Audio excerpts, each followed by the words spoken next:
الحمد لله وكفى وسلام على عباده الذين اصطفى أما بعد فأعوذ بالله من الشيطان الرجيم بسم الله الرحمن الرحيم فأما الزبد فيذهب جفاء وأما ما ينفع الناس فيمكث في الأرض كذلك يضرب الله الأمثال صدق الله العظيم. علماء باوقار، بزرگان محترم، برادران عزیز، اللہ رب العزت نے اس کائنات کو پیدا فرمایا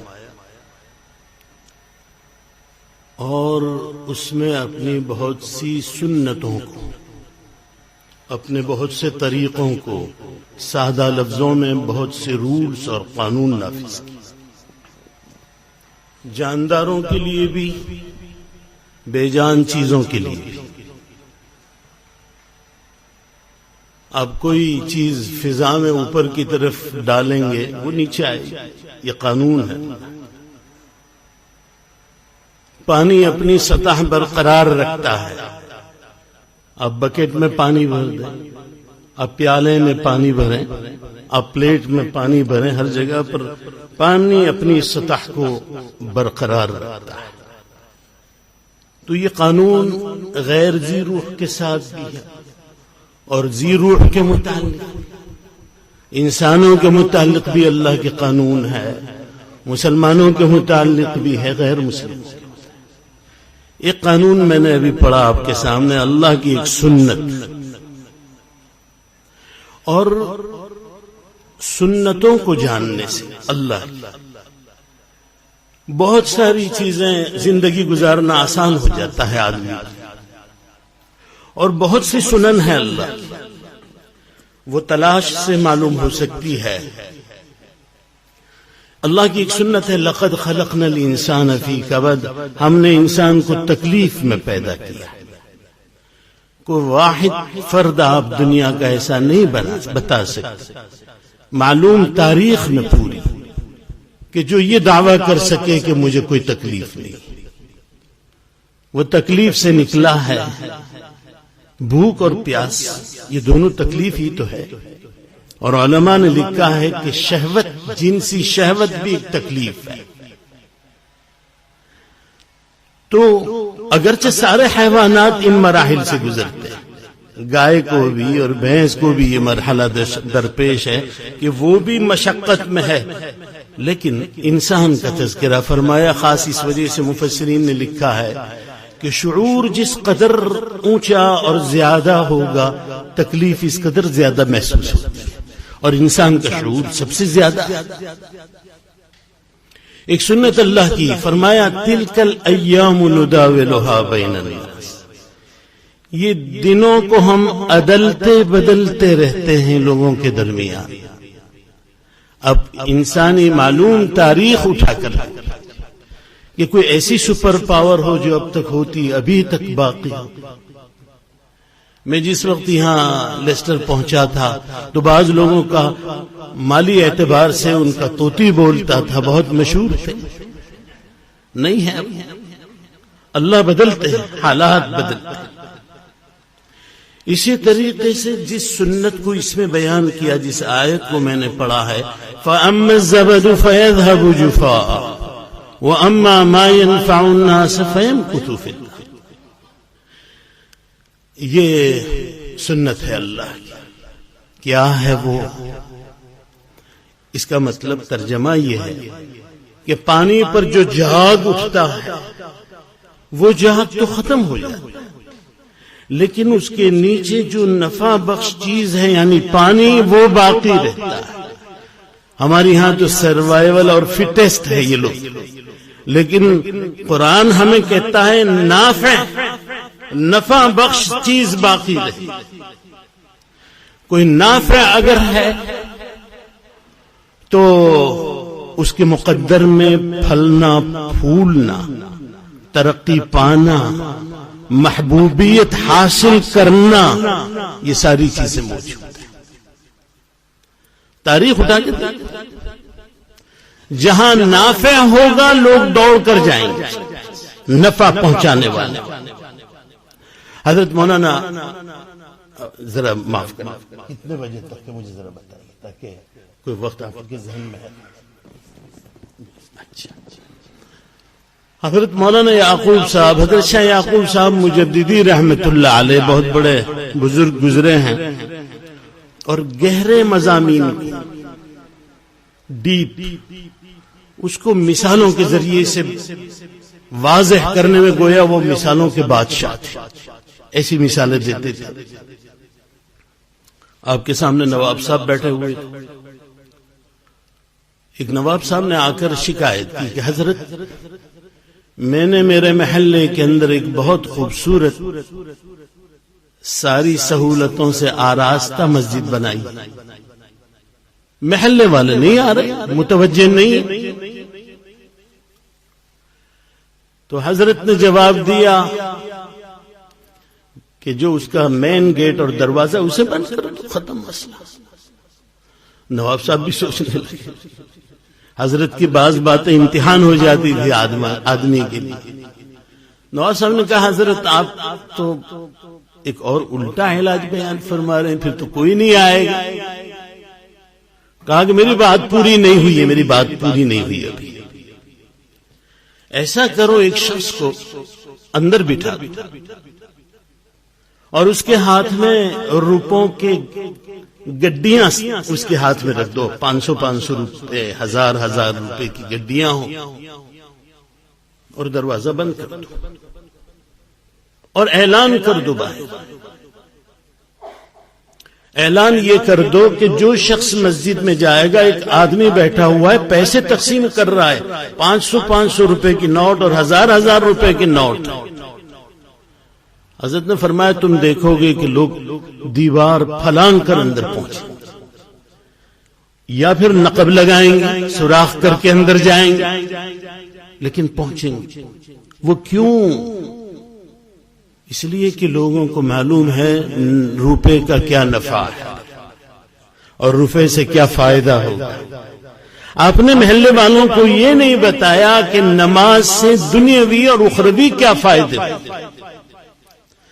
جب نفع بتلائیں گے ان کے دلوں میں نفع اتر جائے گا، ضرور متوجہ۔ ایک موقع پر پاکستان کا واقعہ ہے، ایک کمپنی والوں کو لوگو بنانا تھا، اور وہ لوگو انہوں نے آ کے کہا، ہمیں خطاط کے پاس آئے لکھنے والا، اور اس سے آ کے کہا ہمیں آپ سورہ رحمان کی آیت فَبِأَيِّ آلَاءِ رَبِّكُمَا تُكَذِّبَانِ کا لوگو بنا دیا۔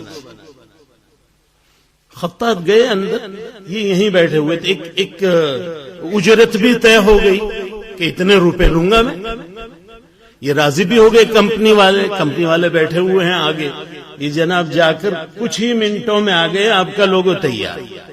فَبِأَيِّ آلَاءِ رَبِّكُمَا تُكَذِّبَانِ۔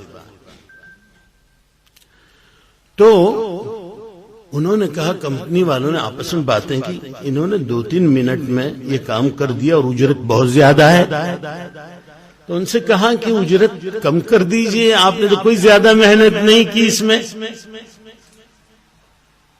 تو انہوں نے کہا کہ ان انگلیوں کو بنانے میں 40 سال لگے ہیں، تب جا کے میں اس قابل ہوا ہوں کہ آپ کو فَبِأَيِّ آلَاءِ رَبِّكُمَا تُكَذِّبَانِ کا میں نے لوگو بنا کے دیا۔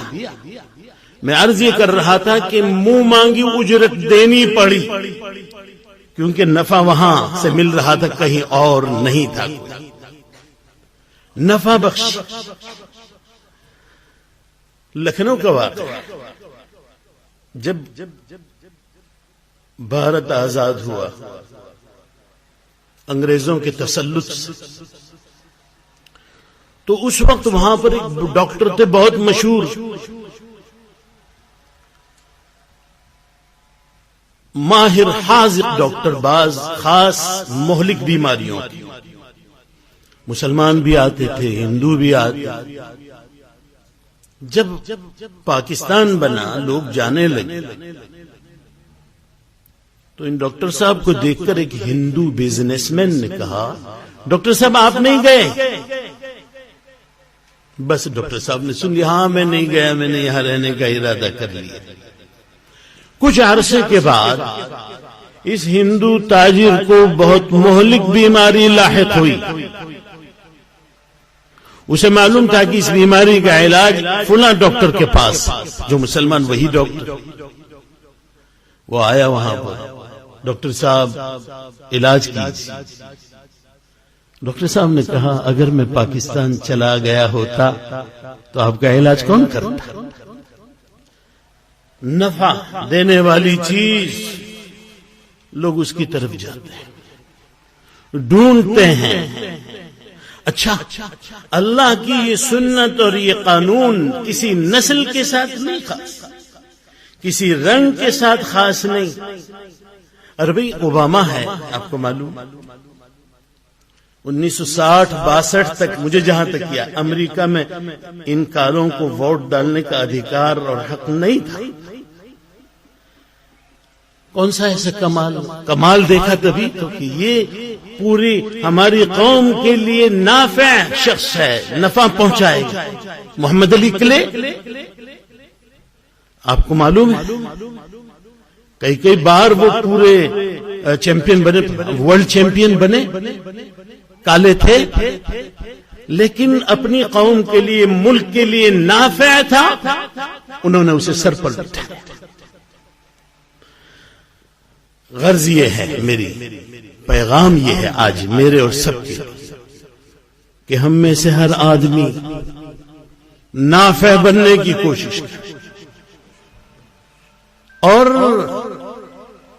ہر آدمی ہم میں سے نافع بن سکتا ہے۔ یاد رکھیں اللہ تعالیٰ نے انسانوں کو الگ الگ صلاحیتیں دی ہیں، بہت سی صلاحیتیں ہم میں نہیں ہوتی، دوسروں میں ہوتی ہیں، اور اس وقت ضرورت ہے۔ حضرت مولانا ندوی رحمت اللہ علیہ تشریف لائے یہاں پر برسوں پہلے، آخری بار جب تشریف لائے تھے تو میں بھی بیٹھا ہوا تھا، بہت قریب بیٹھا۔ فرما افسوس ہائے ہم بوڑھے ہو گئے، فرما رہے وقت آیا جب ان تک پہنچانے کا تو ہم بوڑھے ہو گئے۔ حضرت نے ایک چیز فرمائی کہ لوگوں تم یہاں اقلیت میں ہو، مائنورٹی میں ہے، مشکل سے 5% مسلمان اس ملک میں ہے۔ تم نے اگر اپنے آپ کو اس ملک کے لیے نافع نہ بنایا تو وہ سمجھیں گے کہ یہ بوجھ ہے، اور اس بوجھ کو اتارنے کی فکر میں لگ جائیں گے۔ بہت بڑی بات بتلائی، اسی قسم کی بات انہوں نے برما میں بتلائی۔ نافع پوری قوم کے لیے بننا پڑے گا، امت کے لیے بننا پڑے گا، انسانوں کے لیے بننا پڑے گا۔ کیسے؟ بھئی یہ ہے کہ ہم اپنے علم سے، دیکھیے علم کی 2 قسمیں ہیں، یاد رکھیں، علم نافع، علم غیر نافع۔ قرآن و حدیث میں جو فضیلت ہے وہ علم دین کی ہے، لیکن آپ علوم عصریہ حاصل کر رہے ہیں، نیت آپ کی یہ ہے کہ میں امت کی خدمت کروں گا تو اس پر بھی ثواب۔ حضرت شیخ الہند رحمت اللہ علیہ پڑھا رہے تھے، سبق پڑھا رہے، ایک رشتہ دار آئے اور انہوں نے کہا کہ فلاں کا انتقال ہو گیا حضرت۔ تو حضرت نے اس وقت کتاب پڑھا رہے تھے لاجک کی، منطق۔ آپ کو معلوم ہے منطق کی کتاب میں کوئی مسئلہ نہیں ہوتا، تو منطق سے متعلق چیزیں ہوتی ہیں، لاجک سے۔ انہوں نے کتاب بند کر دی اور کہا کہ دعا کرو، یہ نیت کرو کہ اللہ تعالیٰ ابھی جو منطق کی کتاب پڑھی ہے اور اس پر جو ثواب ملا ہے یہ مرحوم کی روح کو بخش دیجیے، یہ نیت۔ اس صاحب نے پوچھا کہ حضرت یہ تو منطق کی کتاب ہے، یہ مسئلے مسائل کی حدیث و تفسیر کی کتاب تو ہے نہیں۔ کہا کہ ہم نے کس نیت سے پڑھا ہے؟ ہمیں کیوں پڑھائی جاتی ہے منطق کہ ہم اپنی چیزوں کو مدلل دلیل کے ساتھ پیش کر سکیں. تو ہم تو اس وجہ سے کہ ہم اسلام کی باتیں، اسلام کی دعوت دلائل کی روشنی میں دے سکیں، اس وجہ سے پڑھ رہے، تو ہم کو اس پر ثواب نہیں ملے گا. ایک آدمی ڈاکٹر بن رہا ہے، ایک انجینئر بن رہا ہے، اور یہ فرض کفایہ ہے. یہ مسئلہ بھی آپ کے ذہن میں رہنا چاہیے. ڈاکٹر بننا فرض کفایہ ہے، انجینئر بننا فرض کفایہ ہے، کسان بننا فرض کفایہ ہے. جس پر امت کی ضرورتوں کا دار و مدار ہو، کل اٹھ کر ایسا کہیں غیر مسلم کہ ہم آپ کی مسجد کی ڈیزائن نہیں بنا سکتے، اس کا نقشہ نہیں بنا کے، آپ کے مدرسے کے نقشہ ہم نہیں بنائیں، ہم کیا کریں اگر ہم میں انجینئر نہیں ہے؟ تو یہ ضروری ہے. اور میں تو کہتا ہوں ہر گھر میں کم از کم ایک ڈگری ہولڈر ہونا چاہیے. تبھی تو بھائی آپ کو معلوم ہے الحمدللہ ایک قوم کو اللہ نے کیسی عزت دی. میں وضاحت نہیں کروں، لیکن پڑھے لکھوں کی کمی ہے، وہاں پر پڑھے لکھوں کی کمی ہے، اور اس کی وجہ سے بہت سی چیزیں آپ کے سامنے، اس میں تفصیل میں جانے کی ضرورت نہیں ہے. علم دنیا عصری علوم حاصل کیجئے دین کی روشنی میں. علم دین کا حاصل کرنا تو فرض ہے، لیکن ان علوم سے آنکھیں بند نہیں کر سکتے ہیں. یاد رکھیں، تبھی ہم اس ملک کے لیے نافع بنیں گے اور تبھی اس امت کے لیے نافع بنیں گے. وقت پورا ہونے جا رہا ہے. میں ایک حدیث جو یہ سنت الہی ابھی بیان کی میں نے کہ نافع بن جاؤ ترقی ملے گی، اس کو سپورٹ کرنے والی ایک حدیث رسول اکرم صلی اللہ علیہ وسلم نے فرمایا: من احب ان يبسط له رزقه وينسأ له اثره فليصل رحمه. تم میں سے جو یہ چاہتا ہے کہ اس کی رزق میں برکت ہو، وسعت ہو، یہ چاہتا ہے کہ اس کے نشانات قدم تا دیر قائم رہے، تو اسے چاہیے کہ وہ اپنے رشتہ داروں کے ساتھ حسن سلوک کرے. کیا پیغام ہے اس میں کہ اپنے رشتہ داروں کے لیے نافع بن جاؤ گے تو اللہ تعالیٰ ان نعمتوں سے آپ کو نوازے گا. بہرحال اس چیز کو اپنے ذہن میں رکھیں، نافع بننے کی کوشش کریں. اللہ رب العزت کہنے اور سننے کو قبول فرمائے. وآخر دعوانا الحمدللہ رب العالمین.